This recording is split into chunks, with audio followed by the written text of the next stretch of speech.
bohong. Aku hanya memikirkan satu peraturan penting. Kenapa kau lakukan hari ini kalau kau bisa melakukannya besok? Hahaha. Few moments later.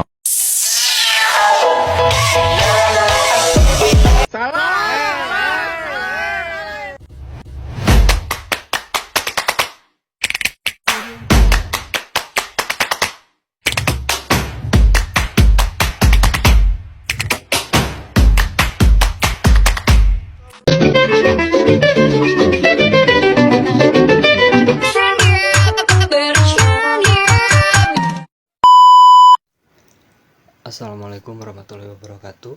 Halo semuanya, perkenalkan saya Muhammad Faiz Fadlur Rahman dengan NIM 251110213. Pada video ini saya akan membahas tentang analisis manajemen strategi Netflix, di mana Netflix ini adalah salah satu perusahaan streaming digital terbesar di dunia yang saat ini sedang menghadapi tantangan strategi serius akibat meningkatnya persaingan dan perubahan perilaku konsumen global. Netflix sebelumnya dikenal sebagai pionir layanan streaming yang mampu mendisrupsi industri hiburan tradisional. Namun, dalam beberapa tahun terakhir, posisi dominan tersebut mulai tertekan oleh munculnya banyak kompetitor kuat. Oleh karena itu, analisis manajemen strategi menjadi penting untuk memahami bagaimana Netflix beradaptasi dan mempertahankan keunggulan bersaingnya. Pertama-tama, saya akan menganalisis pada bagian lingkungan industri. Yaitu Porter's Five Force. Pertama, analisis dilakukan menggunakan Porter's Five Forces untuk melihat tingkat persaingan industri streaming. Lalu ada ancaman pendatang baru berada pada tingkat medium. Meskipun industri streaming membutuhkan modal besar dan teknologi canggih, perusahaan teknologi raksasa seperti Apple dan Amazon mampu masuk ke industri ini karena memiliki ekosistem digital dan kekuatan finansial yang sangat kuat. Lalu ada kekuatan tawar pembeli tergolong tinggi, di mana konsumen memiliki switching cost yang sangat rendah. Mereka dapat dengan mudah menghentikan langganan Netflix dan berpindah ke platform lain tanpa hambatan berarti, karena sistem berlangganan bersifat fleksibel dan bulanan. Lalu ada ancaman produk pengganti juga tinggi. Selain platform streaming lain, Netflix bersaing dengan hiburan alternatif seperti YouTube, TikTok, media sosial, dan game online yang bersifat gratis serta sangat menarik bagi konsumen, terutama generasi muda. Lalu ada kekuatan tawar pemasok berada pada level medium hingga tinggi,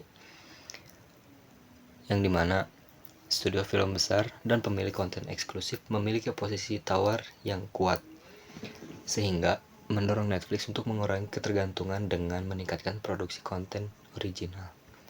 Lalu yang terakhir ada persaingan antar perusahaan berada pada tingkat very high yang sangat tinggi, di mana Netflix menghadapi persaingan langsung dari Disney Plus, Amazon Prime Video, HBO Max, dan Apple TV Plus, yang bersaing tidak hanya dari sisi harga, tetapi juga kualitas dan eksklusivitas konten. Lalu, di sini ada masalah strategis, yaitu market saturation dan value justification crisis. Masalah strategis utama Netflix saat ini adalah market saturation dan value justification crisis. Market saturation terjadi karena di banyak negara maju, pertumbuhan pelanggan baru mulai melambat. Hampir semua konsumen potensial sudah memiliki setidaknya satu layanan streaming, sehingga peluang ekspansi pelanggan menjadi semakin terbatas. Selain itu, Netflix juga menghadapi krisis justifikasi nilai. Kenaikan harga langganan ini juga membuat konsumen mulai mempertanyakan apakah nilai yang mereka terima masih sepadan. Netflix tidak lagi dipandang sebagai satu-satunya platform wajib, melainkan hanya salah satu dari banyak pilihan hiburan digital. Nah, lalu di sini ada analisis SWOT Netflix. Selanjutnya, dilakukan analisis SWOT untuk melihat kondisi internal dan eksternal Netflix. Dari sisi strength atau kekuatan, Netflix memiliki basis pelanggan global terbesar di industri streaming serta keunggulan dalam pemanfaatan data analytics untuk personalitas konten. Selain itu, brand Netflix juga sudah sangat kuat dan dikenal secara internasional. Namun, terdapat beberapa weaknesses atau kelemahan. Biaya produksi konten original sangat tinggi dan menuntut keberhasilan berkelanjutan. Selain itu, Netflix belum memiliki banyak franchise ikonik jangka panjang seperti yang dimiliki Disney. Dari sisi opportunities atau peluang, Netflix memiliki kesempatan untuk mendiversifikasi model bisnis melalui paket berlangganan berbasis iklan, ekspansi ke konten non-tradisional seperti live event dan game, serta pertumbuhan di pasar negara berkembang dengan strategi harga lokal. Sementara itu, threats atau ancaman berasal dari fragmentasi industri streaming, pembajakan digital, serta tekanan ekonomi global yang membuat konsumen lebih selektif dalam memilih layanan hiburan berlayar. Nah, di sini ada strategi penyesuaian Netflix, yaitu adaptive strategi.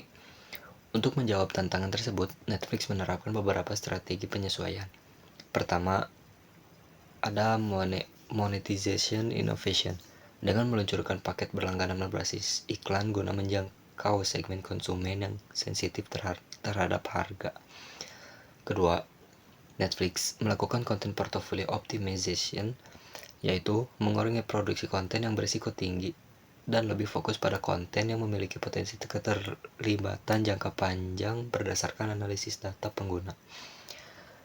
Lalu yang ketiga, Netflix juga menerapkan account sharing crackdown, yaitu pembatasan berbagi akun, sebagai upaya meningkatkan pendapatan per pengguna tanpa harus bergantung sepenuhnya pada pertumbuhan pelanggan baru.